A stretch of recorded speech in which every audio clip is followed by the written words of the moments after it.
नमस्कार दोस्तों। आज की इस वीडियो लेक्चर में हम जैन धर्म के ऊपर चर्चा करेंगे। इसके सारे इम्पोर्टेंट पॉइंट्स को हम देखेंगे कि जैन धर्म के अंदर हमें कौन कौन सी बातों को ज़्यादा महत्वपूर्ण तरीके से याद रखना है, और साथ ही नोट्स पढ़ने के बाद हम सारे एमसीक्यू देखेंगे किस तरह के एमसीक्यू इस टॉपिक से फ्रेम किए गए हैं। तो चलिए शुरुआत करते हैं। जैन शब्द का संस्कृत जैन शब्द क्या है? संस्कृत के जिन शब्द से बना है, जिसका अर्थ क्या होता है? विजेता। जैन संस्थापकों को तीर्थंकर, जबकि जैन महात्माओं को निर्ग्रंथ कहा गया है। सो दोस्तों, हमें याद रखना होगा, जो संस्थापक हैं उन्हें हमने तीर्थंकर कहा है, और जो हमारे जैन महात्मा हैं उन्हें हम निर्ग्रंथ कहते हैं। जैन धर्म में कुल 24 तीर्थंकर माने जाते हैं। सो कितने 24 तीर्थंकर दोस्तों क्या जैन धर्म के अंदर माने जाते हैं, जिन्होंने समय समय पर जैन धर्म का प्रचार किया। एक बार हम सभी के नाम भी पढ़ लेते हैं दोस्तों। जैसे ऋषभ देव, जिसे आदिनाथ भी कहते हैं, तो प्रथम तीर्थंकर कौन थे? ऋषभ देव या आदिनाथ थे। दूसरे हैं अजीतनाथ, तीसरे संभवनाथ, अभिनंदन, सुमितनाथ, पद्मप्रभा, सुपार्श्वनाथ, चंद्रप्रभ, पुष्पदंत, शीतलनाथ, श्रेयांसनाथ, वासुपूज्य, विमलनाथ, अनंतनाथ, धर्मनाथ, शांतिनाथ, कुंथुनाथ, अरनाथ, मल्लीनाथ, मुनि सुब्रत, नमीनाथ, नेमीनाथ या अरिष्टनेमी। 22वें कौन से? अरिष्टनेमी या नेमीनाथ। पार्श्वनाथ, 23वें क्या है दोस्तों? पार्श्वनाथ। और 24वें महावीर स्वामी। तो हमें मुख्य रूप से दोस्तों पहला और 23वां और 24वां याद रखना है कि पहले कौन से थे? ऋषभ देव थे, तीसरे पार्श्वनाथ थे, और चौथे 23वें क्या है? पार्श्वनाथ, और 24वें क्या है? महावीर स्वामी हमें देखने को मिलेंगे। जैन धर्म के प्रथम तीर्थंकर क्या है? ऋषभ देव थे। इनके अन्य नाम ऋषभनाथ और आदिनाथ या वृषभनाथ भी है। ऋषभ देव एवं अष्टनेमी का उल्लेख हमें ऋग्वेद में भी देखने को मिलता है। इसका मतलब दोस्तों ये बताया जा रहा है कि यदि ऋषभ देव और अरिष्टनेमी का उल्लेख हमें ऋग्वेद में मिलता है, अतः जैन धर्म में क्या है दोस्तों? ऋग्वेदिक कालीन का धर्म माना जाता है। पार्श्वनाथ की यदि बात करें तो पार्श्वनाथ जैन धर्म के 23वें तीर्थंकर। इनका जन्म काशी वाराणसी में हुआ था। इनके पिता क्या है? अश्वसेन काशी के राजा थे। पिता क्या है दोस्तों? अश्वसेन थे, और ये काशी के राजा थे। पार्श्वनाथ को वाराणसी के निकट आश्रम पद उद्यान में ज्ञान प्राप्त हुआ। तो पार्श्वनाथ को वाराणसी के निकट आश्रम पद उद्यान में ज्ञान प्राप्त हुआ। उनका परिनिर्वाण सम्मेत शिखर, जिसे हमें सम्मेत पर्वत भी कहते हैं, उसके ऊपर परिनिर्वाण हुआ। तो उनकी जो मृत्यु है दोस्तों सम्मेत शिखर या सम्मेत पर्वत पर हुई। पार्श्वनाथ ने अपने अनुयायियों को चातुर्याम शिक्षा का पालन करने को कहा। सो दोस्तों, यदि पूछा जाए कि किसने चातुर्याम शिक्षा का पालन करने का उपदेश दिया, तो आंसर आएगा हमारा पार्श्वनाथ, जो कि 23वें तीर्थंकर थे। ये 4 शिक्षाएं थी। एक तो सत्य बोलो, अहिंसा का पालन करो, अस्तेय करो और अपरिग्रह। ठीक है, सत्य, अहिंसा, अस्तेय और अपरिग्रह, ये 4 दोस्तों उनकी शिक्षाएं थी। महावीर स्वामी अगले 24वें की बात करेंगे। 24वें तीर्थंकर क्या थे दोस्तों? हमारे महावीर स्वामी थे, जिनका जन्म वैशाली के निकट कुंडल ग्राम या कुंडलपुर में हुआ था। तो महावीर का जन्म कहाँ दोस्तों? कुंडल ग्राम या कुंडलपुर में हुआ था, 599 ईसा पूर्व में। इनके पिता सिद्धार्थ ज्ञात्रक क्षत्रियों के संघ के प्रधान थे। सो दोस्तों, इनके पिता क्या थे? ज्ञात्रक क्षत्रिय कुल के थे, और इनके पिता का नाम सिद्धार्थ था, और ये संघ के प्रधान थे। इनकी माता का नाम त्रिशला या विदेह दत्ता, जो कि वैशाली के लिच्छवी गणराज्य की प्रमुख चेटक की बहन थी। सो दोस्तों, इनकी माता का नाम त्रिशला था, और ये लिच्छवी गणराज्य जिसके राजा कौन थे? चेटक थे, तो उसकी बहन थी महावीर स्वामी की माता। महावीर स्वामी के बचपन का नाम क्या था? वर्धमान महावीर था। तो वर्धमान उनके बचपन का नाम था, जिससे कि हम बुद्ध का नाम क्या पढ़ते हैं दोस्तों? सिद्धार्थ था। वैसे ही हम देखेंगे जो वर्धमान महावीर का नाम क्या था? वर्धमान था। इनकी पत्नी का नाम क्या था? यशोदा। इनकी पत्नी का नाम क्या था? यशोदा था, जो कि कुंडिन्य गोत्र की कन्या थी। क्या है दोस्तों? कुंडिन्य गोत्र की कन्या थी, जिनका महावीर स्वामी की पत्नी का नाम क्या? यशोदा है, और इनकी जो पत्नी है उनका जो गोत्र है वो है कुंडिन गोत्र। इससे उन्हें ओणज्जा या प्रियदर्शना नामक पुत्री भी हुई। तो ओणज्जा या प्रियदर्शना नामक पुत्री की प्राप्ति हुई। तो महावीर स्वामी क्या है, उनकी पुत्री का नाम है प्रियदर्शना। जैन धर्म में पूर्ण ज्ञान के लिए कैवल्य शब्द का प्रयोग किया गया है। जिस इंसान को भी दोस्तों कैवल्य प्राप्त हो जाएगा, मतलब पूर्ण ज्ञान प्राप्त हो जाएगा, उसे हम क्या कहेंगे कि कैवल्य प्राप्त है। जैसे कि बौद्ध धर्म में हम बात करते हैं निर्वाण की, जैन धर्म में क्या है दोस्तों, जिसको यदि पूरा ज्ञान प्राप्त हो जाएगा उसे हम क्या कहेंगे, कैवल्य। महावीर स्वामी को 12 वर्षों की कठोर तपस्या और साधना के बाद क्या है, जंभिका ग्राम, ऋजुपालिका नदी। तो जंभिका ग्राम और ऋजुपालिका नदी, हम देखेंगे कि जो जंभिका ग्राम में ऋजुपालिका नदी के तट पर क्या है, प्राप्त हुआ है ज्ञान। और उनका वृक्ष क्या होता था, साल का वृक्ष था। जैसे कि बौद्ध धर्म में बोधि वृक्ष है, पीपल का वृक्ष है, और वहाँ पर जो नदी है बौद्ध धर्म में क्या है, हमारे जो महात्मा बुद्ध है उन्हें क्या है, निरंजना नदी के किनारे ज्ञान प्राप्त हुआ था। उसी तरह हम यहाँ भी देखेंगे कि जो जंभिका ग्राम है, नदी का नाम ऋजुपालिका है और वृक्ष कौन सा है, साल का वृक्ष है। इस वृक्ष के नीचे उन्हें पूर्ण ज्ञान की प्राप्ति हुई। ज्ञान प्राप्ति के पश्चात केवलीन, अरहत या योग्य, जिन यानी विजेता, और निर्ग्रंथ मतलब बंधनों से रहित। तो दोस्तों पूरा ज्ञान प्राप्त होने के बाद इंसान को उन्हें केवलिन कहा गया, अरहत मतलब योग्य कहा गया, जिन मतलब विजेता कहा गया, निर्ग्रंथ मतलब बंधनों से मुक्त व्यक्ति कहा गया। केवल्य प्राप्ति के पश्चात ही महावीर स्वामी ने अपने सिद्धांतों का प्रचार करना प्रारंभ कर दिया। वैशाली के लिच्छवी सरदार चेटक, तो जो वैशाली के जो लिच्छवी थे जिनका नाम था चेटक, उनके मामा थे। जैन धर्म के प्रचार में मुख्यतः योगदान दिया था। दोस्तों चेटक ने क्या है, जैन धर्म के प्रचार में महत्वपूर्ण योगदान दिया। महावीर स्वामी को उनके प्रथम शिष्य जमाली से मतभेद हो गया। तो महावीर के जो प्रथम शिष्य कौन थे, जमाली थे, उनके साथ उनमें मतभेद हो गया। मतभेद का कारण था क्रियमाणकृत सिद्धांत, मतलब कार्य करते ही पूर्ण हो जाना, मतलब कार्य करते ही पूर्ण हो जाएंगे, इस सिद्धांत के लेकर मतभेद थे। इस मतभेद के कारण जमाली ने संघ छोड़ दिया और एक नए सिद्धांत बहुरतवाद का, मतलब कार्य पूर्ण होने पर ही पूर्ण माना जाएगा, इसका प्रतिपादन किया। जैन धर्म में दूसरा विद्रोह जमाली के विद्रोह के 2 वर्ष बाद तीसगुप्त ने किया। क्या नाम है, तीसगुप्त ने किया। मक्खली गोसाल ने आजीविक संप्रदाय की स्थापना की। तो मक्खली गोसाल कौन थे दोस्तों, मक्खली गोसाल वो व्यक्ति थे, वह विद्वान थे जिन्होंने आजीवक संप्रदाय की स्थापना की। तो मक्खली गोसाल क्या है, आजीविक संप्रदाय के प्रमुख थे। इनका मत क्या था, नियतिवाद। इन्होंने कहा था कि सब कुछ पहले से ही प्री डिफाइंड है, सब कुछ नियति पर ही आधारित है। इनके अनुसार संसार की प्रत्येक वस्तु भाग्य के द्वारा पूर्व नियंत्रित एवं संचालित होती है। तो मक्खली गोसाल आजीवक संप्रदाय के थे। इनका जो सिद्धांत था वो क्या था, नियतिवाद था। इनके अनुसार जो संसार है, संसार की प्रत्येक वस्तु क्या है, भाग्य के द्वारा पूर्व नियंत्रित एवं संचालित होती है। 527 ईसा पूर्व के लगभग 72 वर्ष की आयु में राजगीर के समीप स्थित पावापुरी नामक स्थान पर क्या है, महावीर स्वामी ने क्या है, अपना शरीर त्याग किया। तो वर्धमान महावीर या महावीर स्वामी ने क्या है, अपना शरीर त्याग किया कहाँ, राजगीर के समीप पावापुरी नामक स्थल पर। तो जिस तरह से हम देखते हैं दोस्तों कि बौद्ध धर्म में भी महात्मा बुद्ध ने अपना शरीर त्याग किया, जिसे हम महापरिनिर्वाण कहते हैं, उसी तरीके से पावापुरी में महावीर स्वामी ने भी क्या है, अपना शरीर त्याग किया। महावीर स्वामी ने पंच महाव्रत की शिक्षा दी। तो दोस्तों महावीर ने क्या है, पंच महाव्रत की शिक्षा दी, जिसमें हम अहिंसा, सत्य, अहिंसा, अस्तेय मतलब चोरी न करना, अपरिग्रह मतलब अधिक से धन संपदा को ग्रहण नहीं करना, और ब्रह्मचर्य मतलब संतुलित जीवन की बात की गई है। तो प्रथम चार व्रत जो है पार्श्वनाथ के समय से ही प्रचलित थे। कौन से, सत्य, अहिंसा, अस्तेय और अपरिग्रह। ब्रह्मचर्य को क्या है, महावीर स्वामी ने ऐड किया। तो जोड़ने का काम किया, 5वां जो व्रत है ब्रह्मचर्य, उसको जोड़ने का काम वर्धमान महावीर स्वामी ने किया।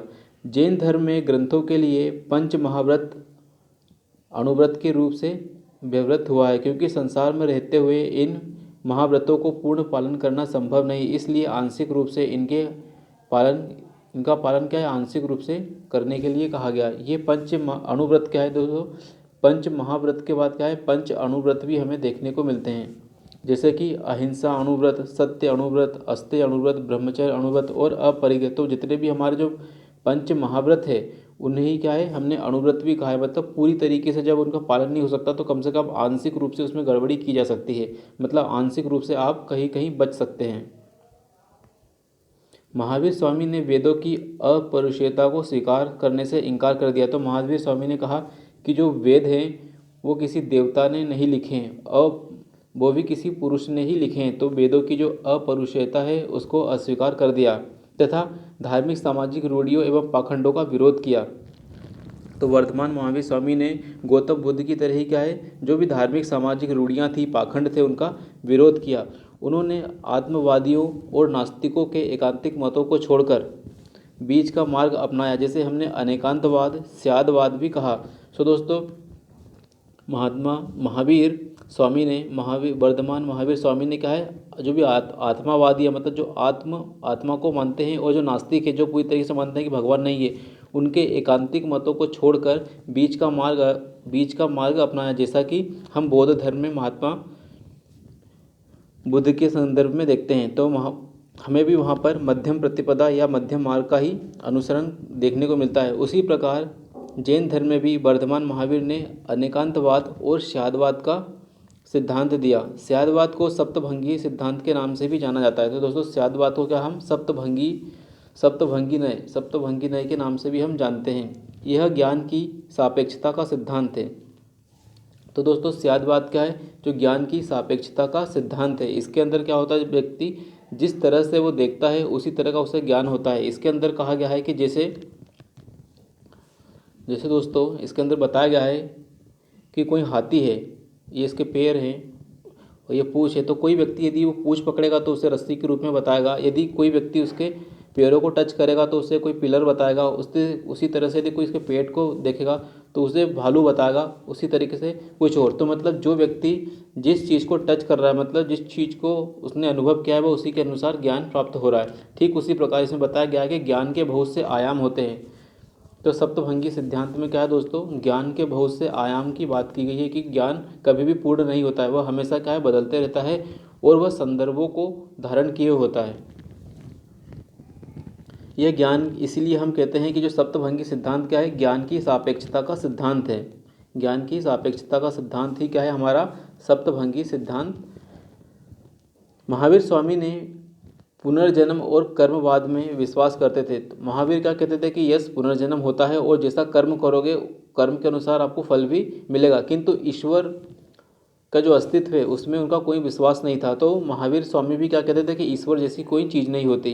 यस, इंसान का जन्म होता है, पुनर्जन्म होता है, और कर्मवाद में भी वे विश्वास करते थे कि जिस तरह से आप कर्म करोगे वैसा ही आपको फल मिलेगा, लेकिन वे ईश्वर में विश्वास नहीं करते थे, जैसा कि बौद्ध धर्म में भी हमें दोस्तों देखने को मिलेगा। महात्मा बुद्ध क्या है, वे भी क्या है, ईश्वर में विश्वास बिल्कुल भी नहीं करते हैं। दोस्तों, इसके अंदर कुछ तीर्थंकर के नाम दिए हैं और उनके कुछ प्रतीक चिन्ह दिए हैं, जैसे कि ऋषभ देव के लिए बेल का प्रयोग किया गया है, अजीतनाथ के लिए हाथी का, संभवनाथ के लिए अश्व का, और पद्म प्रभा के लिए कमल का, मल्लीनाथ के लिए कलश का, नेमीनाथ के लिए नीलकमल का, नमीनाथ के लिए नीलकमल का, और नेमीनाथ के लिए शंख का, पार्श्वनाथ के लिए सिंह का, और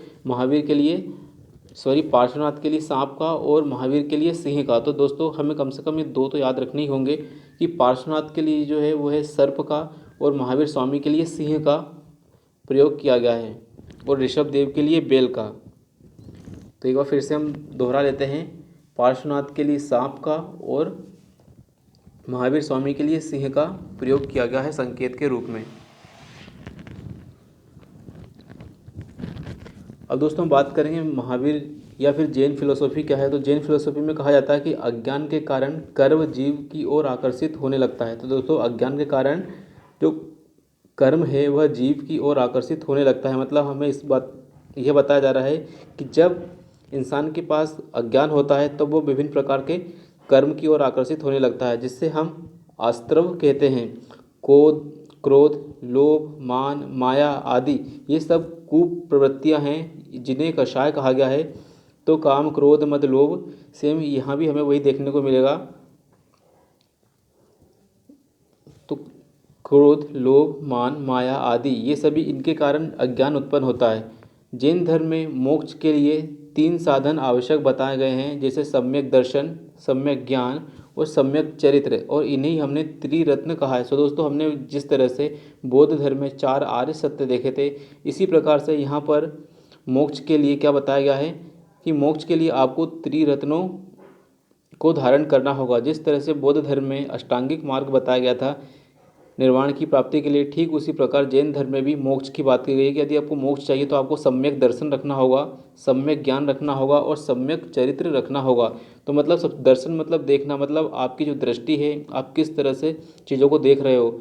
सम्यक ज्ञान मतलब अनावश्यक चीज़ों को अपने अंदर प्रवेश होने से वर्जित करना है। साथ ही चरित्र की बात की गई, यदि इंसान अपने चरित्र को नियंत्रित रखे, अपने चरित्र पर लगाम लगा के रखे, तो सम्यक चरित्र, सम्यक दर्शन और सम्यक ज्ञान, इन तीनों से ही क्या दोस्तों मोक्ष की प्राप्ति हमें संभव होती हुई दिखाई देगी। त्रिरत्नों का अनुसरण करने से कर्मों का जीव की ओर प्रवाह रुक जाता है, जिसे हम संवर कहते हैं। तो संवर का मतलब क्या होता है दोस्तों कि जब हम त्रिरत्नों का अनुसरण करेंगे तो जो कर्मों का जो प्रभाव है जीव की तरफ, जो आत्मा है, जीवात्मा हमारी, उसकी ओर रुक जाता है, जिसे हम संवर कहते हैं। तो दोस्तों जैन फिलोसॉफी में कहा गया है कि सबसे पहले तो आपको क्या करना होगा, जो आपके कर्म हैं, आपकी ओर जो जितने सारे कर्म हैं उनको पहले आने से रोको, और जितने भी पहले कर्म यहाँ पर इकट्ठे हो चुके हैं उन सभी कर्मों को फिर बाहर धकेलो। जब आप निष्कर्म हो जाओगे तब क्या है, धीरे धीरे आपको निर्वाण या मोक्ष की प्राप्ति होगी। इसके बाद जीव में पहले से जो व्याप्त कर्म हैं वे भी समाप्त होने लगते हैं, जिसे हम निर्जरा कहते हैं। सो दोस्तों 2 चीज़ हमें अब याद रखनी है कि संवर का मतलब क्या होता है। संवर का मतलब होता है जो कर्म बाहर से अब आ रहे हैं आपकी ओर उनको रोकना होगा, और निर्जरा का मतलब ये है कि जो कर्म पहले से ही आपके पास हैं उन्हें क्या है तुम्हें अब बाहर फेंकना होगा। तो जब बाहर फेंक रहे हैं वे जो पहले से ही संचित कर्म हैं वे सब बाहर की ओर जा रहे हैं, इसका मतलब है कि आप निर्जरा की स्थिति में प्राप्त करोगे। और जो कर्म तुम्हारी ओर आ रहे हैं उनको क्या है हमें किसी न किसी रूप में हमें दीवार खड़ी करनी और उन्हें हमें रोकना है। जब हम इस तरह के कर्मों को रोकेंगे तो क्या होगा दोस्तों, हम संवर की स्थिति को प्राप्त करेंगे। आई होप दोस्तों संवर और निर्जरा समझ में आ गया होगा। जब जीव में कर्म का अवशेष पूरी तरीके से समाप्त हो जाता है तब वह मोक्ष प्राप्त कर लेता है। जैन धर्म में क्या है दोस्तों, अनंत चतुष्टय है। जैन धर्म में क्या है, अनंत चतुष्टय की संकल्पना देखने को मिलेगी, जैसे अनंत ज्ञान, अनंत दर्शन, अनंत वीर्य और अनंत सुख। मतलब जो भी हो हमारे पास अनंत हो, या तो शून्य हो या तो अनंत हो, लेकिन शून्य की अवधारणा हमें बौद्ध धर्म में देखने को मिलेगी, ना कि जैन धर्म में। तो यहाँ पर अनंत की बात की, ये पूर्णता की बात की जा रही है कि हमारे पास अनंत ज्ञान हो, अनंत दर्शन हो। ज्ञान मतलब हर प्रकार का, दर्शन मतलब भी हर प्रकार का, और वीर्य और सुख की बात की गई है। तो अनंत चतुष्टय हमें जैन फिलोसॉफी में देखने को मिलेगा। महावीर स्वामी ने अपने जीवन काल में एक संघ की स्थापना की। सो दोस्तों महावीर स्वामी ने भी क्या है, जिस तरह से महात्मा बुद्ध ने संघ की स्थापना की थी उसी प्रकार से महावीर स्वामी ने भी क्या है संघ की स्थापना की। इस संघ में 11 प्रमुख अनुयायी सम्मिलित थे, ये गणधर कहलाए। तो दोस्तों ये जो संघ के अनुयायी थे, जो महात्मा महावीर के अनुयायी थे, उन्हें क्या कहा गया, गणधर कहा गया। तो जो संघ के अनुयायियों को क्या कहा गया, गणधर कहा गया। इनके नाम कोई ज़रूरत नहीं, एक बार बस फास्ट पढ़ लेते हैं। इंद्रभूति, अग्निभूति, वायुभूति, ये तीनों क्या थे, भाई थे। आर्यभक्त, सुधर्मन, मंडित, मौर्यपुत्र, अंकपति, अचल भ्राता, मेतार्य और प्रभास। ठीक है, तो ये सब क्या है नाम थे।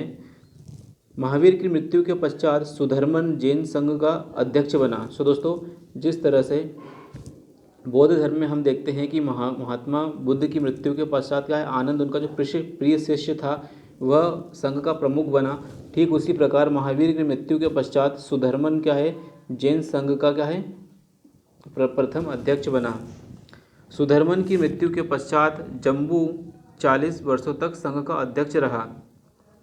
अंतिम नंद राजा के समय संभूति विजय तथा भद्रबाहु संघ के अध्यक्ष थे। तो दोस्तों जो नंद राजा था, अंतिम नंद राजा जिसे हम घनानंद के नाम से भी जानते हैं, तो उसके समय क्या है, संभूत विजय और भद्रबाहु इसके अध्यक्ष थे। महावीर के द्वारा 14 पूर्वों मतलब प्राचीन जैन ग्रंथों के विषय में जानने के ये दो अंतिम व्यक्ति थे। तो ये दो अंतिम व्यक्ति थे जो प्राचीन जैन ग्रंथों के विषय में जानते थे। कालांतर में जैन संप्रदाय दो संप्रदायों में विभक्त हुआ। तो दोस्तों जैसे हमने पिछले लेक्चर्स में पढ़ा था कि जो बौद्ध धर्म है वह भी क्या है, अलग अलग शाखाओं में बटा, हीनयान और महायान में, और फिर इनके भी अलग से उप शाखाएँ हमें देखने को मिलती। ठीक उसी प्रकार से हम जैन धर्म में भी देखेंगे कि जैन धर्म में भी क्या है, ये दो संप्रदायों में विभक्त हुआ पहले, जिसे हम कहते हैं श्वेतांबर और दूसरे कहते हैं दिगंबर। श्वेतांबर क्या है दोस्तों, यह स्थूल भद्र के अनुयायी क्या है, श्वेतांबर कहलाए, और भद्रबाहु के अनुयायी क्या है, दिगंबर कहलाए। यापनीय भी क्या है दोस्तों, एक जैन संप्रदाय है। तो यापनीय क्या है, जैन संप्रदाय।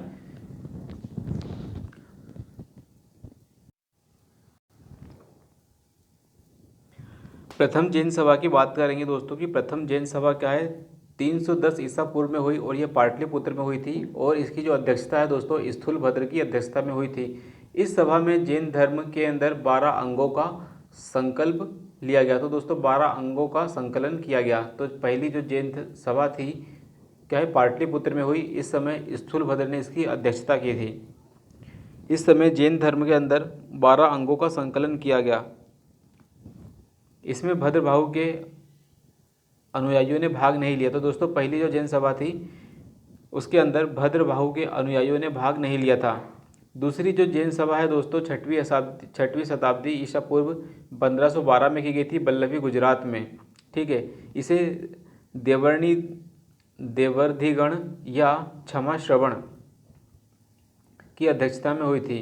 द्वितीय जैन सभा में 12 अंग, 12 उपांग, 10 प्रकीर्णन, 6 छंद सूत्र और 4 मूल सूत्र अनुयोग सूत्र का संकलन हुआ। सो दोस्तों द्वितीय जैन सभा जो हुई थी उसके अंदर हमें देखने को मिलता है कि 12 अंग, 12 उपांग, 10 प्रकीर्णन, कितने 10 प्रकीर्णन हमें देखने को मिलेंगे, 10 प्रकीर्णन, 6 छेद सूत्र, 4 मूल सूत्र, अनुयोग सूत्र, इन सभी का संकलन देखने को मिला है। आगे हम बात करेंगे जैन साहित्य को क्या है, आगम सिद्धांत कहा जाता है। तो जितना भी जैन साहित्य उसे हम क्या है, आगम सिद्धांत कहते हैं। इसके अंतर्गत 12 अंग, 12 उपांग, 10 प्रकीर्णन, 10 छेद सूत्र, 10 मूल सूत्र, 10 प्रकीर्णन सूत्र और 2 चूलिका सूत्र की गणना की जाती है। तो ये सब मिलकर क्या है दोस्तों, आगम सिद्धांत या आगम कहलाते हैं। जैन आगम में 12 अंगों का प्रमुख स्थान है। तो दोस्तों के जो 12 अंग हैं उनका प्रमुख स्थान हमें देखने को मिलेगा। तो अंग हम देख लेते हैं, आयरंग सुत्त यानी आचारांग सुत्त, सुयंग दंग या सूत्र कृतांग जिसे हम सुयग दंग कहते हैं, जिसे सूत्र कृतांग कहते हैं, थाड़ंगंग स्थानांग, समयवांग मतलब समयायांग, भगवई बिहापन्नी भगवती व्याख्या प्रज्ञति। ठीक है, नयाध्यम काहो मतलब ज्ञात्र धर्म कथा, उवासक दशाओ मतलब उपासक दशा, अंत गद्द साओ इसका मतलब है अंत कर दशा, अणुत्तर रोग। सो दोस्तों नहीं पढ़ते कोई मतलब वाली बात नहीं, इनके नाम भी बहुत कठिन है। 12 अंगों में से संबंधित एक एक उपांग है। तो सभी दोस्तों 12 अंग है और इनके सभी अंगों के एक उपांग भी हमें देखने को मिलेगा। इनमें ब्राह्मण का वर्णन, इसमें क्या है, ब्रह्मांड का वर्णन, प्राणियों का वर्गीकरण, क्या दोस्तों इसके अंदर हमें ब्रह्मांड का वर्णन, प्राणियों का वर्गीकरण, खगोल विद्या, काल विभाजन, मरणोत्तर जीवन का वर्णन आदि का उल्लेख हमें देखने को मिलेगा। 12 उपांग क्या हैं, तो कोई मतलब नहीं पढ़ने का, खतरनाक के नाम है इनके।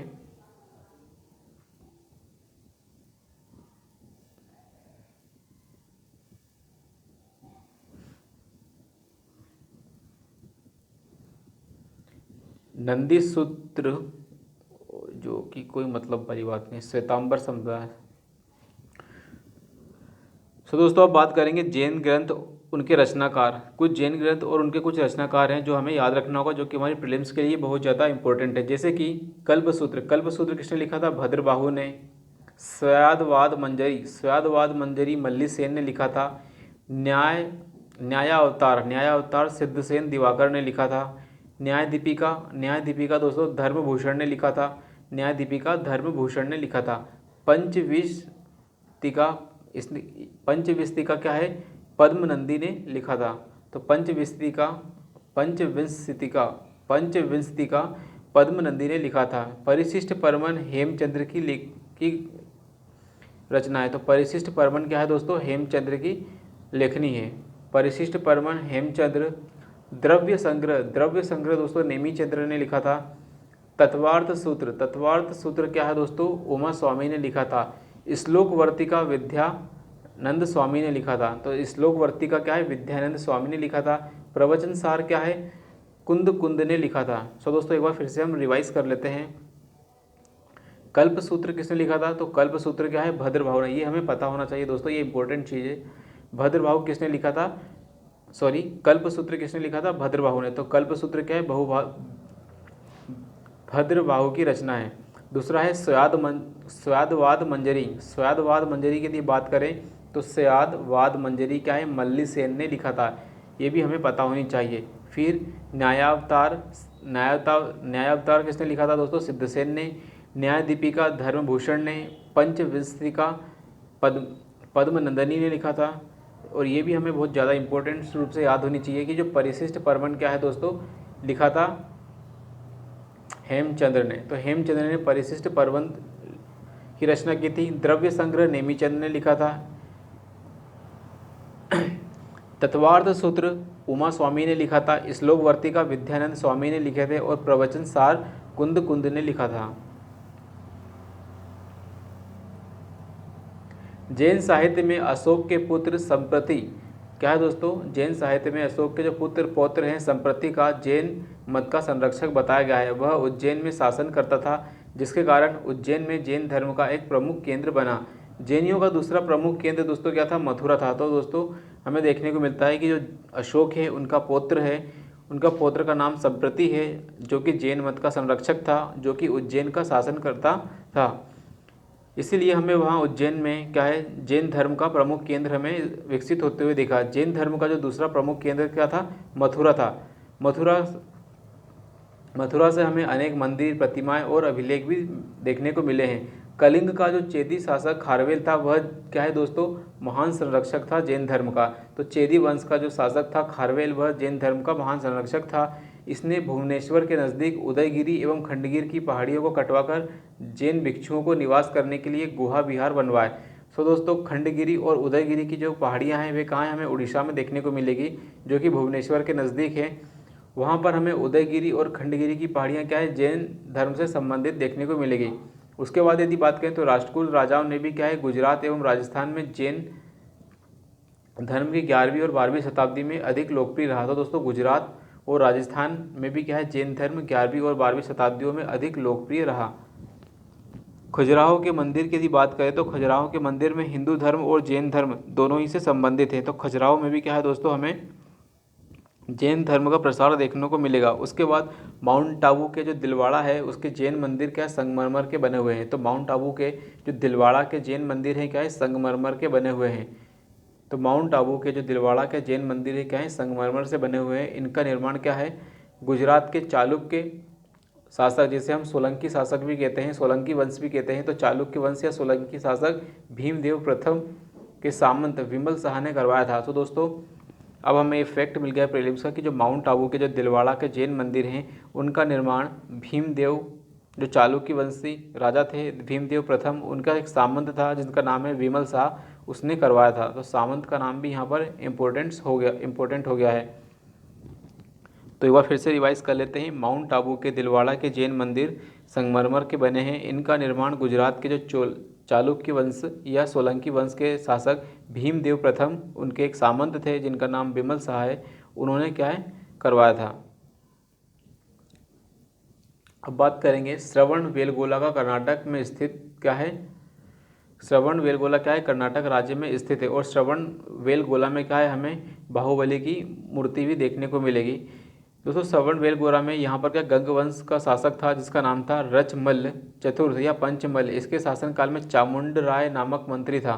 तो दोस्तों चामुंड राय नामक मंत्री ने क्या है, गोमतेश्वर या बाहुबली की विशालकाय जैन मूर्ति का निर्माण करवाया। तो श्रवण बेलगोला कहाँ है, कर्नाटक में है। यहाँ पर हमें बाहुबली या गोमतेश्वर की मूर्ति देखने को मिलेगी जो कि जैन मूर्ति है। और इसकी जो निर्माण है वह गंग वंश के शासक का एक मंत्री था जिसका नाम है चामुंड राय, उसने इसका निर्माण करवाया था। तो हमें याद रखना, ये भी हमारे प्रीलिम्स का इंपॉर्टेंट फैक्ट है कि जो श्रवण बेलगोला में कर्नाटक में है श्रवण बेलगोला। वहाँ पर क्या है 1981 में क्या है दोस्तों, गंग वंश का क्या है शासन था। उसी शासक के एक मंत्री थे जिनका नाम चामुंड राय है। और चामुंड राय ने ही क्या है दोस्तों, बाहुबली या गोमतेश्वर की जो विशालकाय मूर्ति का निर्माण कराया जो कि एक जैन मूर्ति है। बाहुबली क्या है, प्रथम जैन तीर्थंकर ऋषभदेव के पुत्र माने जाते हैं। तो जो बाहुबली को हम कहते हैं कि जो प्रथम तीर्थंकर है जिनका नाम है ऋषभदेव, उनके पुत्र माने जाते हैं। तो बाहुबली क्या है दोस्तों, ऋषभदेव के पुत्र माने जाते हैं। अब बात करेंगे, ये भी हमारे लिए इम्पोर्टेंट कीवर्ड है जैन धर्म से संबंधित, जिसे हम कहते हैं महामस्तकाभिषेक। मतलब महामस्तक अभिषेक क्या है, जैन धर्म का एक महत्वपूर्ण उत्सव है जो कि 12 वर्ष के अंतराल पर कर्नाटक राज्य श्रवण बेलगोला में आयोजित किया जाता है। सो दोस्तों ये भी हमें बहुत इंपॉर्टेंट रूप से याद रखना है कि जो महामस्तकाभिषेक क्या है, एक जैन धर्म का एक उत्सव है जो कि हर 12 साल के अंतराल पर कर्नाटक राज्य के श्रवण बेलगोला में मनाया जाता है, जहाँ पर हमारे बाहुबली या गोमतेश्वर की मूर्ति हमें देखने को मिलेगी। और बाहुबली को क्या है, प्रथम तीर्थंकर ऋषभदेव का पुत्र माना जाता है। और इसकी जो मूर्ति है इसका निर्माण क्या है, चामुंड राय ने करवाया था। ठीक है। अब दोस्तों श्वेतांबर और दिगंबर में यहाँ पर एक अंतर दिया गया है कि दिगंबर माने क्या और श्वेतांबर मतलब क्या। तो पहले हम श्वेतांबर पढ़ लेते हैं। श्वेतांबर क्या है, इस संप्रदाय के लोग श्वेत वस्त्र धारण करते हैं, इसलिए इन्हें श्वेतांबर कहा गया। इस मत के अनुसार स्त्री का मोक्ष भी संभव है। मतलब स्त्री भी क्या है दोस्तों, मोक्ष की भागीदार है। मतलब स्त्री को भी मोक्ष मिल सकता है। इस संप्रदाय के लोग ज्ञान प्राप्ति के बाद भोजन ग्रहण करने में विश्वास करते हैं। वे मानते हैं कि दोस्तों ज्ञान प्राप्ति करने के बाद भी इंसान को जिंदा रहना है और जिंदा रहने के लिए वे भोजन करेंगे। इस मत के अनुसार महावीर क्या है, महावीर स्वामी विवाहित थे। तो श्वेतांबर लोग क्या मानते हैं कि जो महावीर स्वामी थे क्या है, विवाहित व्यक्ति थे। उनके अनुसार 19वें तीर्थंकर क्या है, मल्लीनाथ, जो कि एक स्त्री थी। तो जो 19वीं तीर्थंकर जिनका नाम मल्लीनाथ है वह क्या एक स्त्री थी। ये श्वेतांबरों के बारे में। अब हम बात करेंगे दिगंबरों के बारे में। तो दिगंबर का मतलब क्या हो दोस्तों, जो लोग पूरी तरीके से नग्न रहकर तपस्या करते हैं, वे कपड़ों को भी त्याग करते हैं। उनका मानना है कि जो पूरा आसमान है, आसमान दिग मतलब होता है आसमान, तो ये आसमान ही हमारा वस्त्र है। इनके अनुसार क्या है, स्त्री का मोक्ष संभव नहीं है, उसे पुरुष के रूप में जन्म लेना होगा, उसी के बाद क्या है वह मोक्ष प्राप्त कर सकती है। तो दिगंबर वाले कहते हैं कि स्त्री के लिए मोक्ष क्या है, संभव नहीं है। दिगंबर मत के अनुसार आदर्श साधु भोजन नहीं ग्रहण करते। आदर्श साधु मतलब इसका अर्थ ये है कि दोस्तों जब आपको ज्ञान की प्राप्ति हो गई है तब आपको क्या है, भोजन ग्रहण करने की आवश्यकता नहीं है। दिगंबर के जो मत है वे मानते थे कि जो महावीर स्वामी क्या है अविवाहित थे, मतलब उन्होंने शादी नहीं की थी। जो महावीर स्वामी है उन्होंने क्या है, शादी नहीं की थी। दिगंबर के अनुसार जो मल्लीनाथ क्या है, पुरुष हैं। तो दिगंबर संप्रदाय के अनुसार क्या है दोस्तों, जो मल्लीनाथ है वे क्या है, एक पुरुष व्यक्ति थे। सो आई होप दोस्तों हमने सारे इम्पोर्टेंट नोट्स पढ़ लिए होंगे। अब हम एमसीक्यू देखेंगे कि किस तरह के एमसीक्यू यहाँ पर फ्रेम किए गए हैं। पहला क्वेश्चन पढ़ते हैं दोस्तों, जैन धर्म के संस्थापक कौन थे। तो दोस्तों हम सबको पता है कि जो ऋषभदेव क्या थे, पहले तीर्थंकर है, तो वही क्या है, हमारे जैन धर्म के मूल संस्थापक माने गए हैं। तो जैन धर्म के मूल संस्थापक या प्रवर्तक प्रथम तीर्थंकर क्या थे, ऋषभदेव। प्रथम तीर्थंकर ऋषभदेव थे या आदिनाथ भी जिन्हें हम मानते हैं। महावीर स्वामी जैन धर्म के 24वें तीर्थंकर थे जिन्होंने 6ठी शताब्दी ईसा पूर्व में जैन धर्म का प्रसार किया। अगला पढ़ते हैं, जैन धर्म के प्रथम तीर्थंकर, सेम क्वेश्चन रिपीटेड, ऋषभदेव थे। जैन तीर्थंकर पार्श्वनाथ निम्नलिखित स्थानों में से किससे संबंधित है। तो पार्श्वनाथ क्या था, वाराणसी से संबंधित थे। तो क्या है दोस्तों, पार्श्वनाथ क्या है 23वें तीर्थंकर थे, जो कि क्या है वाराणसी से संबंधित थे, जिनके पिता क्या है वाराणसी के राजा अश्वसेन थे। इनकी माता का नाम वामा देवी था और इनका जो चिन्ह है वह है सर्प है। तो हमने 3-4 चीज़ें एक साथ रिवाइज कर ली है दोस्तों। तो इसी तरह से हमें एक्सप्लेनेशन पढ़ते पढ़ते रिवाइज भी करते चलना है। तो पार्श्वनाथ 23वें तीर्थंकर थे। इनका जन्म वाराणसी में हुआ था। इनके पिता राजा थे जिनका नाम अश्वसेन था। इनकी माता का नाम वामा है और इनका जो चिन्ह है वह सर्प है।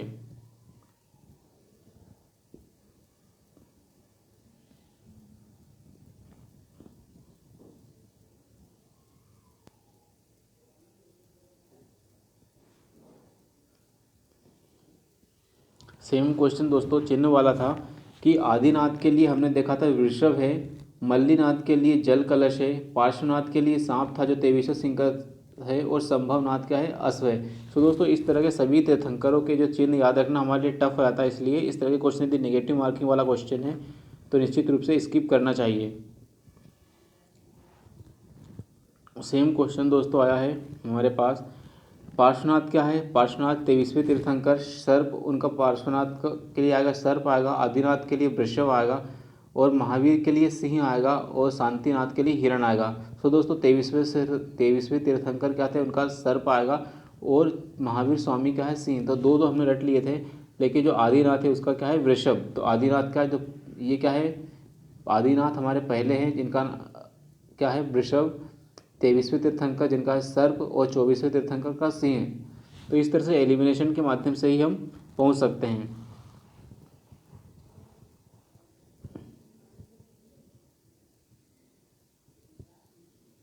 अब दोस्तों ये भी टफ क्वेश्चन है कि किसका कहाँ पर निर्वाण स्थल है, किसको कहाँ पर निर्वाण प्राप्त हुआ था। तो महावीर को क्या है पावापुर में, ये तो सही है, ऋषभनाथ को, लेकिन दोस्तों जो सम्मेद शिखर पर क्या है वासु पूज्य को नहीं होता। तो बी क्या है हमारा गलत है, तो बी हमारा गलत है। तो वासु पूज्य जैन को 12वें तीर्थंकर थे, इनको निर्माण चंपापुरी में हुआ था।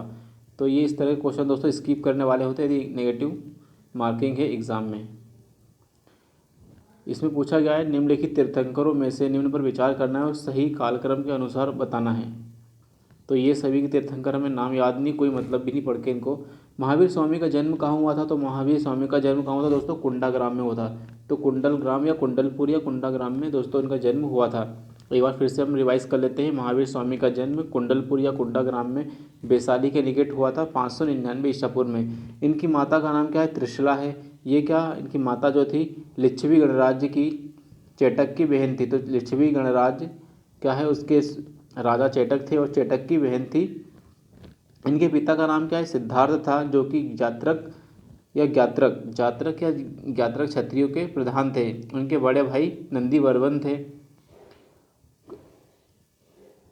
अब इसके अंदर दोस्तों कुछ बताया गया है कि जो कुछ प्राचीन संस्करण की एनसीईआरटी पुस्तकों में महावीर का जन्म क्या है 540 ईसा पूर्व है। इसी आधार पर अनेक प्रकाशनों ने भी यह जन्म तिथि अपने पुस्तकों में अंकित की है। भ्रम की स्थिति उत्पन्न होगी, लेकिन महावीर का जो सही जन्म है वो 599 ही है। तो 599 ईसा पूर्व क्या इनका जन्म है, क्योंकि महावीर स्वामी महात्मा बुद्ध के पहले के काल के, तो महात्मा बुद्ध से भी पहले क्या है जैन धर्म है। इसके लिए हम कह सकते हैं कि जो बुद्ध धर्म से पुराना है हमारा जैन धर्म। और एनसीईआरटी के नवीन संस्करणों में भी अब महावीर का जन्म क्या है 599 ईसा पूर्व प्रकाशित हो चुका। तो 599 ईसा पूर्व अब क्या है महावीर जैन का जन्म बता दिया गया है। कुंडलपुर स्थान संबंधित है, किससे संबंधित है, तो महावीर स्वामी से संबंधित है। जैन धर्म के प्रवर्तक महावीर जी का मोक्ष स्थान कहाँ है, तो कहाँ पर मोक्ष मिला था, तो पावापुरी में क्या है मोक्ष मिला था। तो महावीर को कहाँ मोक्ष मिला था, जो 24वें तीर्थंकर थे उन्हें पावापुरी में मोक्ष मिला था। जैन धर्म के प्रवर्तक महावीर स्वामी को मोक्ष कहाँ निर्वाण पावापुरी में स्थित हुआ था, पावापुरी में प्राप्त हुआ था।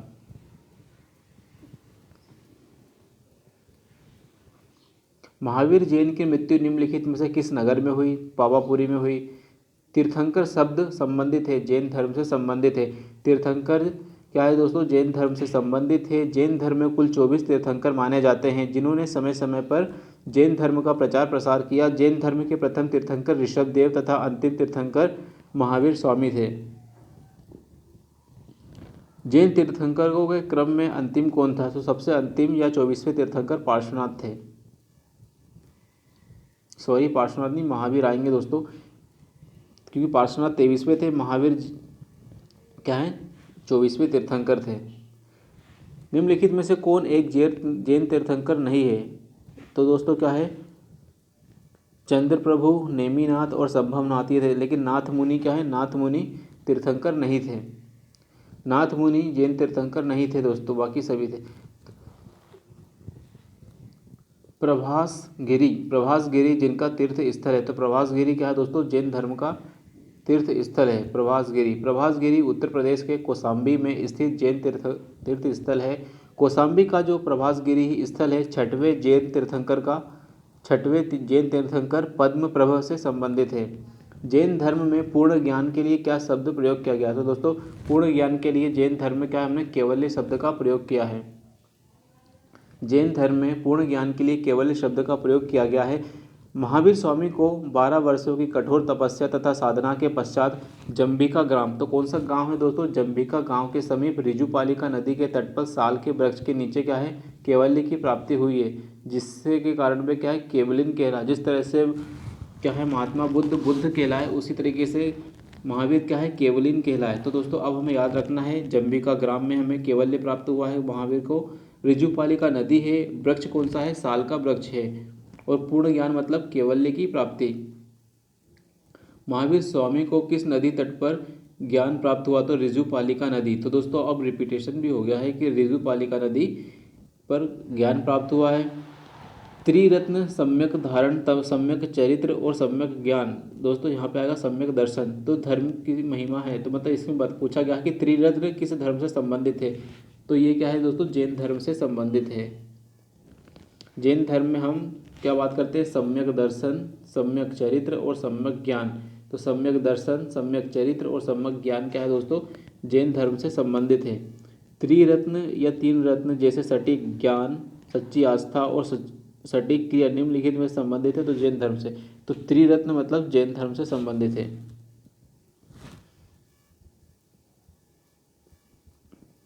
कौन सा दर्शन त्रिरत्न को मानता है? तो कौन सा जैन दर्शन क्या त्रिरत्न को मानता है? अणुव्रत सिद्धांत का प्रतिपादन किया था। तो अणुव्रत सिद्धांत का प्रतिपादन हमें जैन धर्म में देखने को मिलता है। तो दोस्तों जैन धर्म में क्या है, हमें 5 महाव्रत देखने को मिलेंगे, सत्य, अहिंसा, ब्रह्मचर्य, अस्तेय और अपरिग्रह। तो बस इसको इसी तरह से रट लो कि सत्य, अहिंसा, अस्तेय, अपरिग्रह और ब्रह्मचर्य, इस तरह से। और इन्हीं के फिर क्या है, अणुव्रत है। तो इन्हीं के छोटे, यदि आप आंशिक रूप से इनको पालन करते हो, तो आंशिक रूप से यदि आप पालन करोगे तो फिर यही क्या है, महाव्रत, अणुव्रत बन जाएंगे। स्यादवाद का सिद्धांत संबंधित है, तो जैन धर्म से संबंधित है स्यादवाद का सिद्धांत। महावीर स्वामी जैन धर्म के 24वें तीर्थंकर थे। इन्होंने क्या है, अपौरुषेयता, जो वेद है उनकी वेदों की अपौरुषेयता का स्वीकार करने से इनकार कर दिया। उन्होंने कहा कि जो वेद है उसको भी इंसानों ने ही बनाया है, ना कि देवताओं ने। सामाजिक और धार्मिक रूढ़ियों एवं पाखंडों का विरोध किया। उन्होंने आत्मवादियों और नास्तिकों के जो मत को छोड़कर बीच का मार्ग अपनाया, जिसे हमें अनेकांतवाद के नाम से जानते हैं, या फिर स्यादवाद के नाम से भी जानते हैं। स्यादवाद को सप्तभंगी नय के नाम से भी जाना जाता है। इसमें क्या है, ज्ञान की सापेक्षता का सिद्धांत है। तो जो सप्तभंगी सिद्धांत है या स्यादवाद है, वह ज्ञान की सापेक्षता का सिद्धांत है। तो दोस्तों ज्ञान की सापेक्षता मतलब क्या, हम पीछे देख चुके हैं। स्यादवाद संबंधित है जैन धर्म से। निम्नलिखित में से कौन सा सिद्धांत जैन धर्म से संबंधित है? तो दोस्तों स्यादवाद तो है यस, अनेकांतवाद भी है यस। तो पहला और चौथा कहाँ पर देख लेंगे? तो पहला और चौथा में यहाँ देखने को मिल रहा है। सर्वास्तिवाद और शून्यवाद क्या है दोस्तों, बौद्ध धर्म से संबंधित है। जैन धर्म के अनुसार सृष्टि की रचना एवं पालन पोषण कौन करता है? तो एक सार्वभौमिक विधान से हुआ है। तो इसके अंदर बताया गया है कि जो जैन धर्म कहता है कि जो सृष्टि की रचना एवं इसका पालन पोषण क्या है, एक सार्वभौमिक विधान है, इससे हो रहा है। जैन धर्म के अनुसार समस्त विश्व क्या है, विश्व जीव तथा अजीव, मतलब विश्व के अंदर कुछ जीव है और कुछ आजीव है, ये दोनों ही क्या है, नित्य एवं स्वतंत्र तत्वों से मिलकर बना है। तो समस्त विश्व क्या है दोस्तों, जीव और अजीव नामक दो नित्य तत्वों से मिलकर बना है। जीव जिसे हम चेतन तत्व कहते हैं, जबकि अजीव मतलब जड़ तत्व है। यहाँ जीव से तात्पर्य उपनिषदों की सार्वभौमिक आत्मा से न होकर व्यक्तिगत आत्मा से है। जैन मत के अनुसार यदि हम बात करें तो आत्माएं अनेक होती हैं। जैन मत कहता है कि आत्माएं क्या है, अनेक होती है तथा सृष्टि के कण कण में जीवों का वास है। सृष्टि के कण कण में क्या है दोस्तों, जीवों का वास है, अतः विकल्प एक ही सही है। जैन धर्म के अनुसार सृष्टि की रचना में पालन पोषण सार्वभौमिक विधान से हुआ है और इसे से होकर होता हुआ चले जाएगा। इसका कोई संचालक या नियंत्रण करता नहीं है। मतलब जैन धर्म कहता है कि जो सृष्टि है इसका कोई संचालक नहीं है, कोई इसका नियंत्रण करता नहीं है। अर्थात ये परमात्मा या परमेश्वर की जो संकल्पना है, भगवान की जो संकल्पना है, भगवान या ईश्वर जो है इसमें विश्वास नहीं करते हैं। अनेकांतवाद निम्नलिखित में से किसका मूल सिद्धांत है? तो दोस्तों जैन का है, जैन धर्म का मूल सिद्धांत है अनेकांतवाद। निम्नलिखित में से कौन सा धर्म विश्व विनाशकारी प्रलय की अवधारणा को वे विश्वास नहीं करता? तो ये पूछा गया दोस्तों कि कौन सा ऐसा धर्म है जो विश्व विनाशकारी प्रलय, जो ऐसी प्रलय आएगी जो पूरे विश्व को विनाश कर देगी, इस धारणा में विश्वास नहीं करता। तो वह है दोस्तों जैन धर्म। जैन धर्म कहता है कि ऐसी कोई विनाशकारी प्रलय नहीं आएगी जो सब कुछ नष्ट कर देगी। बाकी हिंदू धर्म और बौद्ध धर्म में इस तरह की सारी चीज़ें देखने को मिलती है। तो जैन धर्म में ईश्वर की कल्पना नहीं की गई। सो दोस्तों जिस भी धर्म में ईश्वर की कल्पना नहीं की जाएगी उसमें हम मानेंगे कि ऐसी कोई प्रलय नहीं आएगी ईश्वर के द्वारा। उनके अनुसार जगत की सृष्टि नहीं की गई है। उन्हें जैन धर्म कहता है कि भगवान ने क्या है, इस जगत या सृष्टि की रचना नहीं की है। संसार नित्य है और शाश्वत है, मतलब संसार पहले भी था और आज भी है और कल भी रहेगा। इसमें किसी भी प्रकार की प्रलय नहीं आएगी। जैन धर्म का आधारभूत बिंदु क्या है? जैन धर्म का आधारभूत बिंदु क्या है दोस्तों? सबसे बड़ा वो है अहिंसा, मतलब चींटी को भी नहीं मारना। अहिंसा जैन धर्म का आधारभूत बिंदु है। जैन धर्म में सम्यक चरित्र के अंतर्गत पारिव्राजक या तापसो, जो भी तपस्वी लोग हैं उनके लिए अहिंसा, सत्य, अस्तेय, ब्रह्मचर्य एवं अपरिग्रह नामक के पंच महाव्रत की व्यवस्था की गई। सो दोस्तों ये पंच महाव्रत क्या है, बहुत ही कठोर है। और पारिव्राजक और ये तपस्वी, मतलब जो भी उनके अनुयायी हैं, जो भी जैन धर्म को फॉलो करते हैं, उन्हें हम पारिव्राजक या तपस्वी कहते हैं। तो उनके लिए जो पंच महाव्रत बनाए गए हैं, जैसे सत्य, अहिंसा, अस्तेय, अपरिग्रह और ब्रह्मचर्य, इनका कठोरता से पालन करना होता है। यापनीय किसका संप्रदाय था? यापनीय क्या है दोस्तों? जैन धर्मों का संप्रदाय था। यापनीय जैन धर्म का एक संप्रदाय है जिसकी उत्पत्ति क्या है, दिगंबर संप्रदाय से हुई है। तो यापनीय संप्रदाय है, इसकी उत्पत्ति क्या है दोस्तों, दिगंबर शाखा से हुई है। हालांकि ये श्वेतांबर की मान्यताओं का भी पालन करते हैं। कौन? यापनीय संस्था। भारत में धार्मिक प्रथाओं के संदर्भ में स्थानकवासी संप्रदाय किससे संबंधित है? तो दोस्तों स्थानकवासी क्या है दोस्तों? जैन संप्रदाय से संबंधित है। स्थानकवासी क्या है दोस्तों? जैन मत से या जैन फिलोसॉफी से संबंधित हैं। सो दोस्तों स्थानकवासी हम देखेंगे तो स्थानकवासी क्या है दोस्तों? श्वेतांबर का एक संप्रदाय था। जिस तरीके से यापनी क्या है दोस्तों, जो यापनी संप्रदाय क्या है दोस्तों, दिगंबरों से संबंधित था, उसी तरीके से स्थानकवासी क्या है दोस्तों, क्या है, श्वेतांबर से संबंधित था।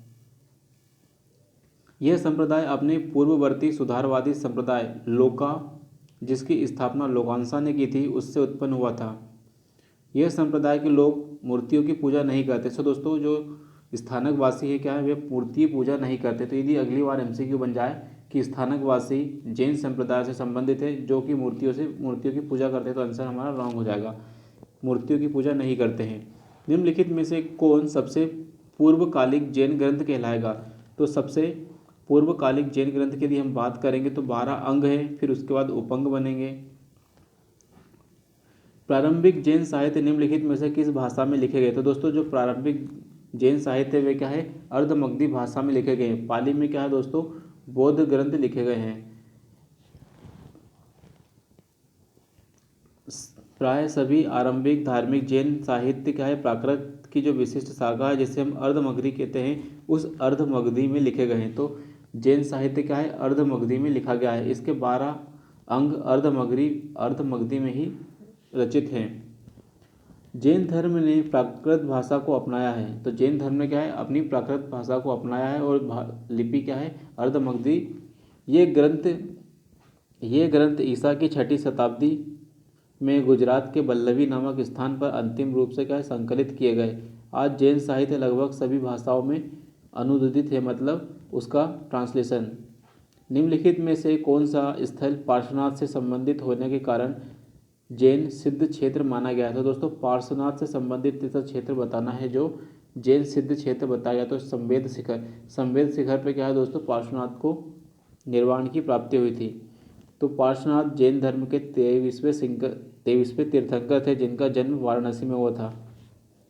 पार्श्वनाथ 23वें तीर्थंकर, जन्म वाराणसी में हुआ था महावीर स्वामी से 250 वर्ष पहले, मतलब 850 ईसा पूर्व में हुआ था। इनके जो पिता थे क्या है, इक्ष्वाकु वंशु अश्वसेन इनके पिता थे। इनकी माता का नाम क्या था, वामा था। 30 वर्ष की आयु में उन्होंने गृह त्याग कर दिया। तो मतलब हर व्यक्ति गृह त्याग कर रहा था। 30 वर्ष की आयु में गृह त्याग कर दिया, अपना जीवन क्या वैराग्य और तपस्या में लगा दिया। वाराणसी के निकट आश्रम पद उद्यान में उन्होंने समाधि हो गए, तपस्या की और 24वें दिन क्या है, ज्ञान की प्राप्ति हो गई। तो 84वें दिन ज्ञान की प्राप्ति हुई। पार्श्वनाथ का जो परिनिर्वाण के लिए हम बात करें तो पार्श्वनाथ का जो परिनिर्वाण सम्यक शिखर पर हुआ। तो उन्होंने अपना शरीर त्याग क्या है, सम्यक पर्वत या सम्यक शिखर पर त्याग किया। इसी कारण यह जैन सिद्ध क्षेत्र माना जाता है। निम्नलिखित में से कौन सा आरंभिक जैन साहित्य का भाग नहीं है? तो दोस्तों कौन सा है जो आरंभिक जैन साहित्य का भाग नहीं है? तो थेरी गाथा। थेरी गाथा क्या दोस्तों, सबसे बाद में आया। बाकी आचारांग सूत्र, बृहत कल्प सूत्र, सूत्र कृतांग, ये क्या है, आरंभिक। ये सब क्या है दोस्तों, 12 अंग उनके भाग हैं। जैन धर्म में प्रथम विभाजन के समय श्वेतांबर संप्रदाय के संस्थापक कौन थे? तो श्वेतांबर में हमें याद रखना है स्थूलभद्र, और दिगंबर में याद रखना है भद्रबाहु। भद्रबाहु क्या है दोस्तों, दिगंबर से संबंधित है। तो भद्रबाहु मतलब बहुत ज़्यादा बाहुबली इंसान। बाहुबली क्या है, वो बिना कपड़े के भी क्या है, उसे ठंडी गर्मी नहीं लगेगी। तो इस तरह से हम याद कर सकते हैं कि जो भद्रबाहु थे क्या है, दिगंबर से, और श्वेतांबर मतलब स्थूलभद्र। तो मौर्य काल में मगध में अत्यंत भीषण या दुर्भिक्ष पड़ा। दुर्भिक्ष मतलब क्या होता है, अकाल। तो मौर्य काल में मगध में क्या है दोस्तों, क्या है, बहुत बड़ा अकाल पड़ा, जिससे वहाँ के रहने वाले जो जैन संघ के लोग थे, भद्रबाहु के साथ क्या है, शुद्ध केवली अपने अनुयायियों को लेकर दक्षिण की ओर चले गए। तो भद्रबाहु क्या है दोस्तों, दक्षिण की ओर चले गए। जैन संघ का यह भाग क्या है, अब मैसूर के पुन्नाट प्रदेश में बस गया। अकाल समाप्त होने के बाद भद्रबाहु अपने अनुयायियों के साथ वापस लौटे, किंतु जैन संघ के नियमों को लेकर भद्रबाहु और स्थूलभद्र के बीच मत विभिन्नता हो गई, मतलब वे अलग अलग मतों के हो गए। स्थूलभद्र अकाल के समय क्या है, मगध में ही रहे। स्थूलभद्र क्या है, अकाल के बाद भी क्या अपने मगध में ही अपने अनुयायियों के साथ रहे। उन्होंने अनुयायियों को सफ़ेद वस्त्र धारण करने के निर्देश दिए। तो भद्रबाहु ने क्या बोला कि आप सफ़ेद वस्त्र धारण कीजिए, किंतु भद्रबाहु ने निर्वस्त्र रहने के लिए अनुयायियों को शिक्षा दी। इस प्रकार संघ में 2 प्रकार के संप्रदाय विकसित हो गए। एक प्रकार का श्वेतांबर था और दूसरा दिगंबर। तो एक जो कपड़े पहनते थे वे श्वेतांबर कहलाए, और जो दिगंबर थे भद्रबाहु के साथ, वे दिगंबर कहलाए। भगवान महावीर का प्रथम शिष्य कौन था? तो भगवान महावीर का प्रथम शिष्य था जमाली। जमाली क्या है दोस्तों, भगवान महावीर का प्रथम शिष्य था। तो भगवान महावीर का प्रथम शिष्य कौन था? जमाली था। महावीर का प्रथम अनुयायी जमाली था। किस जैन सभा में अंतिम रूप से श्वेतांबर आगम का संपादन हुआ? तो दोस्तों क्या है, पाटलिपुत्र में जो सभा हुई थी उसमें क्या है, पाटलिपुत्र में अंतिम रूप से श्वेतांबर आगम का संपादन हुआ। तो चंद्रगुप्त मौर्य के शासनकाल में, तो चंद्रगुप्त मौर्य का जो शासनकाल था उसमें पाटलिपुत्र में प्रथम जैन सम्मेलन आयोजित किया जाता है, जिसमें श्वेतांबर आगम का संपादन किया जाता है। किंतु प्राचीन जैन शास्त्र नष्ट हो गए थे, अतः उन्हें पुनः एकत्रित करने के लिए 4वीं शताब्दी में प्रथम जैन महासभा का आयोजन किया गया जिसे भद्रबाहु के अनुयायियों ने भाग नहीं लिया। तो जो प्रथम जैन संगति होती है दोस्तों, इसमें भद्रबाहु के अनुयायी भाग नहीं लेते हैं। कथन और कारण वाला क्वेश्चन बताना है दोस्तों कि श्वेतांबर धर्म सूत्र में 12 अंग हैं। श्वेतांबर धर्म सूत्र में 12 अंग हैं। श्वेतांबर परंपरा के अनुसार इन अंगों का संकलन वल्लभी में आयोजित धर्म सभा में हुआ। तो दोस्तों ये पूछा गया, तो आंसर क्या है? कथन 1 सही है, लेकिन कथन 2 गलत है, क्योंकि दोस्तों दिगंबरों ने क्या है, भाग नहीं लिया था। वर्धमान महावीर की जो माता की यदि बात करें, लिच्छवी के मुख्य चेटक की बहन थी। तो दोस्तों वर्धमान महावीर जो हैं उनकी जो माँ है, लिच्छवी के शासक चेटक है, उनकी बहन थी। लेकिन ये बात क्या है, पार्श्वनाथ के लिए कही जाएगी, ना कि वर्धमान महावीर के लिए। गौतम बुद्ध की माता कोली वंश की राजकुमारी थी। तो गौतम बुद्ध की यदि बात की जाए तो वह क्या है, गौतम बुद्ध की माता कोली वंश की राजकुमारी थी। यस, 23वें तीर्थंकर बनारस वाराणसी से थे। यस, ये बात भी सही है। तो दूसरा और तीसरा सही है, पहला गलत है, क्योंकि ये पार्श्वनाथ के लिए बात की जाएगी। तो आंसर सी आएगा हमारा 2N3। तो वर्धमान महावीर की माता का नाम त्रिशूला था। क्या है दोस्तों? वर्धमान महावीर की माता का नाम त्रिशूला था। ये लिच्छवी, ये वैशाली के लिच्छवी की चेटक की बहन थी। तो क्या है दोस्तों? तो ये बात क्या की जाएगी, वैशाली के लिच्छवी की बात की जाएगी, ना कि पुत्री की। तो वैशाली के जो लिच्छवी है उसकी चेटक की बहन थी, ना कि पुत्री। तो दोस्तों पार्श्वनाथ के लिए बात नहीं किया रही, ये भी वर्धमान महावीर के लिए कह रही, लेकिन पुत्री की बजाय आएगा बहन थी। क्या है दोस्तों? तो पढ़ने की जो गलती है, पढ़ने में जो रीडिंग मिस्टेक कहते हैं इसको हम, तो ये रीडिंग मिस्टेक से भी हमें बचना है हमारी एग्ज़ाम्स में। तो वर्धमान महावीर की जो माता है, जिसका नाम त्रिशूला है या विदेह दत्ता है, ये लिच्छवी के राजा, ये वैशाली में लिच्छवी वंश था, लिच्छवी, तो वैशाली के लिच्छवियों की चेटक राजा उसकी बहन थी।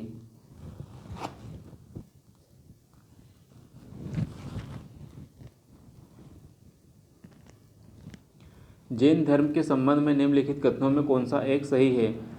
स्थूल बाहु के नेतृत्व में दक्षिण भारत में जैन धर्म का प्रसार हुआ। तो दोस्तों हमने देखा कि जो भद्रबाहु था वह दक्षिण की ओर गए थे। तो पहला तो आंसर गलत हो गया।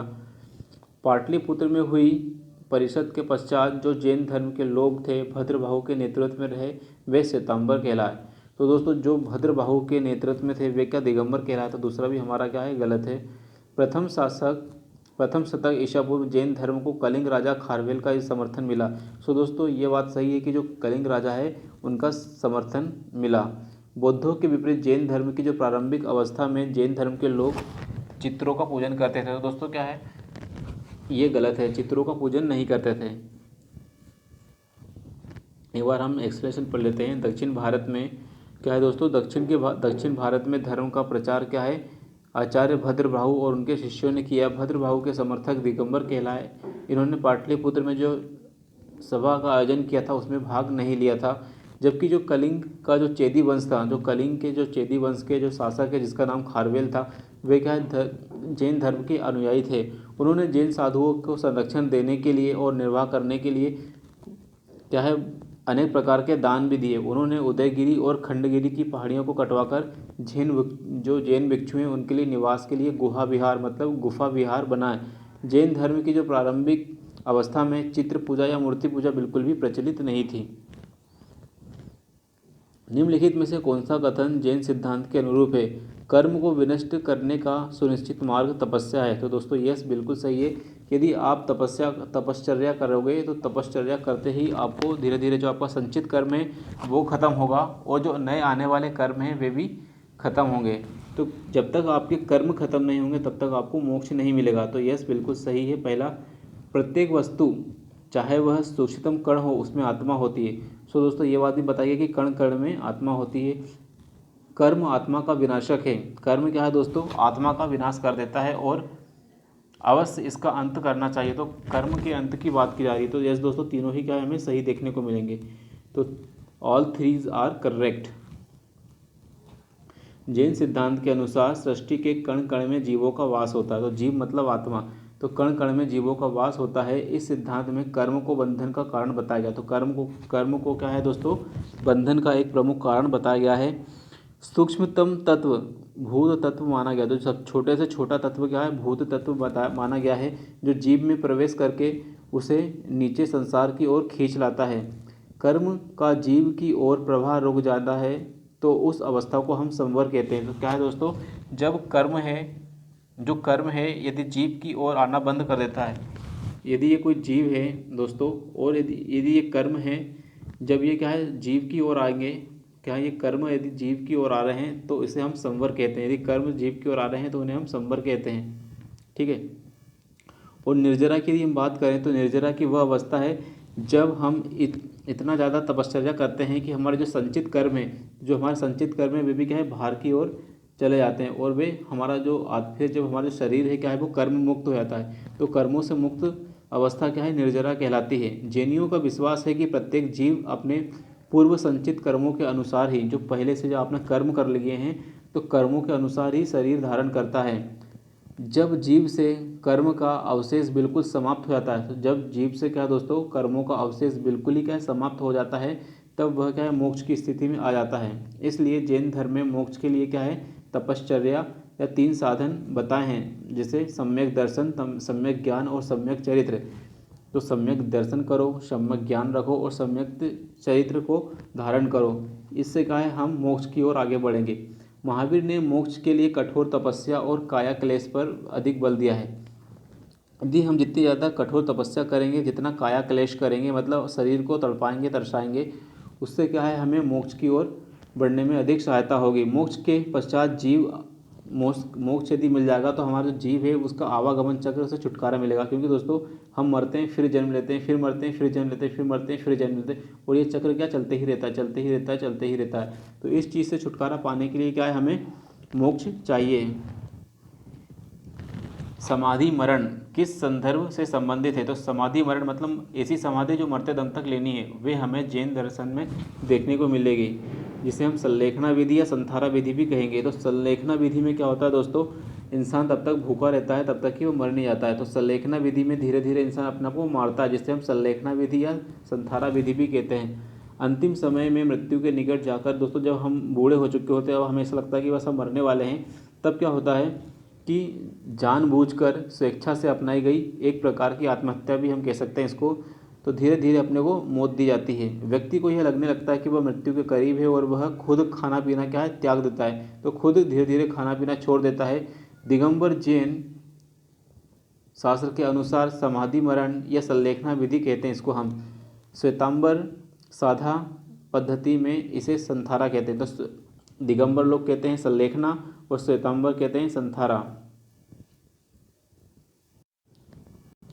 निम्नलिखित कथनों पर विचार करना है। दक्षिण भारत के इक्ष्वाकु शासक बौद्ध मत के विरोधात्मक थे। पूर्वी भारत में पाल बौद्ध मत के समर्थक थे। तो दोस्तों क्या है पहला गलत है, दूसरा सही है बिल्कुल, कि जो भारत के जो पूर्वी भारत के जो पाल शासक है वे क्या है बौद्ध मत के समर्थक थे। तो दूसरा हमारा क्या है सही है। आजीवक संप्रदाय, आजीवक संप्रदाय के कौन थे दोस्तों? आजीवक में हम मक्खली घोषाल का नाम देखेंगे। तो मक्खली घोषाल क्या है दोस्तों? आजीविक संप्रदाय के स्थापना करता थे। तो मक्खली घोषाल प्रारंभ में महावीर के शिष्य थे। तो क्या है दोस्तों, मक्खली घोषाल प्रारंभ में महावीर के शिष्य थे, किंतु बाद में मतभेद के चलते महावीर की शिष्यता त्याग दी और वे उन्होंने एक अलग संप्रदाय बनाया जिसका नाम था आजीवक संप्रदाय। इनका मत नियतिवाद का था कि जो नियति ने पहले से तय कर दिया गया है उसी के अनुसार सारी चीज़ें चलेगी। उनके अनुसार संसार की प्रत्येक वस्तु के क्या है दोस्तों पहले से ही पूर्व नियंत्रित है और पहले से ही संचालित है। निम्नलिखित में से किसने प्रतिपाद किया कि भाग्य ही सब कुछ निर्धारित करता है? तो दोस्तों मक्खली घोषाल आजीविक संप्रदाय। संप्रदाय जो नियति की अटलता में विश्वास करता है, तो नियति की अटलता में विश्वास करता है वह है आजीवक संप्रदाय मक्खली घोषाल। सूची 1 को सूची 2 से मिलाना है दोस्तों। डायरेक्ट आंसर देखते हैं। लकुलिश, लकुलिश क्या है दोस्तों? पाशुपत से संबंधित है। नागार्जुन शून्यवाद, दोस्तों हमने बौद्ध धर्म वाले लेक्चर में हमने देखा कि जो शून्यवाद है या मध्यमिका वाद है, मध्यमिका सिद्धांत है, जो क्या है मध्यमकारी का सिद्धांत नागार्जुन ने दिया था, इसे हम शून्यवाद के नाम से भी जानते हैं। भद्रबाहु जैन धर्म से संबंधित है। घोषाल क्या है? मक्खली घोषाल क्या है? आजीवक से संबंधित है। और बचता है लकुलिश, तो लकुलिश क्या है? लकुलिश क्या है दोस्तों, पाशुपति या पाशुपत संप्रदाय से संबंधित है। बराबर की गुफाओं का उपयोग किसने आश्रय के रूप में लिया? तो बराबर की जो गुफाएं हैं दोस्तों, बराबर की जो गुफाएं उसका उपयोग आजीविकों ने किया। तो मौर्य युग में पर्वत गुफाओं को काटकर निवास स्थान बनाने की कला पहले से ही विकसित हो चुकी थी। अशोक एवं उसके पुत्र दशरथ के समय बराबर तथा नागार्जुन पहाड़ियों को काटकर आजीविकों के लिए आवास स्थान बनाए गए। अशोक के समय बराबर की जो पहाड़ी हैं, बराबर की जो गुफाएं, उसमें सुदामा गुफा और कर्ण चोपड़ गुफा यह हमें सर्वप्रसिद्ध हमें देखने को मिलती है। तो बराबर की गुफाएं क्या है दोस्तों, आजीविक संप्रदाय से संबंधित है। उत्तर प्रदेश में बौद्ध एवं जैनियों दोनों की प्रसिद्ध तीर्थ स्थली है। तो कहाँ पर है? तो उत्तर प्रदेश दोस्तों ऐसी जगह है जहाँ कौशाम्बी है। कौशाम्बी में हमें बौद्ध एवं जैन दोनों ही प्रसिद्ध तीर्थ स्थली है। थोड़ा पढ़ लेते हैं एक्सप्लेनेशन हम दोस्तों इसकी, कि प्रयागराज या इलाहाबाद के दक्षिण पश्चिम से 33 किलोमीटर दूर कौशाम्बी था। वैदिक एवं जैन साहित्य में अनेक बार कौशाम्बी का हमें उल्लेख भी मिलता है। तो वैदिक साहित्य में और जैन साहित्य में हमें क्या दोस्तों, कौशाम्बी का उल्लेख मिलता है। पुराणों के अनुसार भी हस्तिनापुर के राजा क्या है, निश्चु ने हस्तिनापुर के गंगा प्रवाह में बह जाने पर नगर की स्थापना करवाई थी। जैन ग्रंथों के अनुसार कौशाम्बी या कौशाम्ब नामक वृक्ष की अधिकता के कारण इसका नाम कौशाम्बी पड़ा। यह नगर जैन तथा बौद्ध दोनों के लिए क्या है, प्रसिद्ध तीर्थ स्थल है। महात्मा बुद्ध ने इस नगर में जाकर कई बार धर्म उपदेश दिए थे। तो कौशाम्बी में क्या है दोस्तों, महात्मा बुद्ध ने जाकर उपदेश दिए थे और लोगों को अपना शिष्य बनाया था। यहाँ के अनेक विहार थे। तो यहाँ पर हमें अनेक विहार भी देखने को मिलेंगे जहाँ पर बौद्ध भिक्षुओं का निवास स्थान होता है। सबसे पहले घोषित राम विहार था। सबसे प्रमुख यहाँ पर हमें घोषित राम विहार देखने को मिलेगा, जिसका निर्माण श्रेष्ठी घोषित ने करवाया था। जैन धर्म से संबंधित 6 जो तीर्थंकर हैं, पद्मप्रभ, इनका यहाँ पर प्रसिद्ध मंदिर प्रभासगिरी यहीं पर अवस्थित है। तो दोस्तों क्या है, प्रयागराज या इलाहाबाद में जो कौशाम्बी है, कौशाम्बी क्या है, जैन धर्म और बौद्ध धर्म दोनों से ही संबंधित है। निम्नलिखित में से कौन सा एक कथन सही नहीं है? श्रवणबेलगोला स्थित गोमतेश्वर की जो प्रतिमा है जैनियों के अंतिम तीर्थंकर को दर्शाती है, जो कि पूरी तरीके से गलत है। सो दोस्तों, जो श्रवणबेलगोला में जो गोमतेश्वर की मंदिर गोमतेश्वर की जो प्रतिमा है, जिसे हम बाहुबली की प्रतिमा भी कहते हैं, वह क्या है, प्रथम तीर्थंकर हैं, उनके जो पुत्र हैं उनके नाम से जानी जाती है। भारत का सबसे बड़ा बौद्ध मठ अरुणाचल प्रदेश में। यस दोस्तों, भारत का जो सबसे बड़ा बौद्ध मठ है वह क्या है, अरुणाचल प्रदेश में हमें देखने को मिलता है। खजुराहो के जो मंदिर हैं चंदेल राजाओं ने बनवाए थे। Yes, it is absolutely correct. Khajuraho के जो मंदिर है दोस्तों, चंदेल राजाओं ने बनवाए थे। होयसलेश्वर मंदिर शिव को समर्पित है। यस दोस्तों, जो होयसलेश्वर मंदिर है या होयसल मंदिर है वह क्या है, शिव को समर्पित है। श्रवणबेलगोला कर्नाटक राज्य में स्थित है। यहाँ गंग शासक का जो मंत्री था जिसका नाम है चामुंड राय। तो चामुंड राय ने क्या है, बाहुबली या गोमतेश्वर की विशालकाय मूर्ति जो 55 फीट की है, 57 फीट की है, उसका निर्माण कराया। यह प्रथम जैन तीर्थंकर ऋषभदेव के पुत्र की मूर्ति मानी जाती है। श्रवणबेलगोला में गोमतेश्वर की विशाल प्रतिमा किसने स्थापित की? तो चामुंड राय ने। हमने अभी पढ़ा कि चामुंड राय गंग वंश के राजा के मंत्री थे। उन्होंने क्या है, श्रवणबेलगोला में गोमतेश्वर की जो प्रतिमा है उसकी स्थापना की। महान धार्मिक घटना जिसका नाम है महामस्तक अभिषेक क्या है, संबंधित है बाहुबली से। तो बाहुबली क्या है, अभी हमने पढ़ा पीछे, तो बाहुबली क्या है, इससे संबंधित है। हर 12 साल में महामस्तकाभिषेक होता है, यह जैन धर्म से संबंधित है। तो महामस्तक अभिषेक जैन धर्म का एक महत्वपूर्ण उत्सव है दोस्तों, जो हर 12 साल में होता है। कर्नाटक राज्य के श्रवणबेलगोला में होता है। वो जो गोमतेश्वर की जो मूर्ति है उसके संदर्भ में होता है। सो आई होप दोस्तों, जैन धर्म से संबंधित हमने इस वीडियो लेक्चर में थ्योरी पार्ट को भी कवर किया, साथ ही इसके जितने भी MCQ बने हैं अच्छी क्वालिटी के अलग अलग PCS एग्ज़ाम या अन्य एग्ज़ाम में, उनके ऊपर भी हमने हमारी ब्रेन स्टॉर्मिंग की। I hope this video was helpful for you. So like, comment, share and subscribe.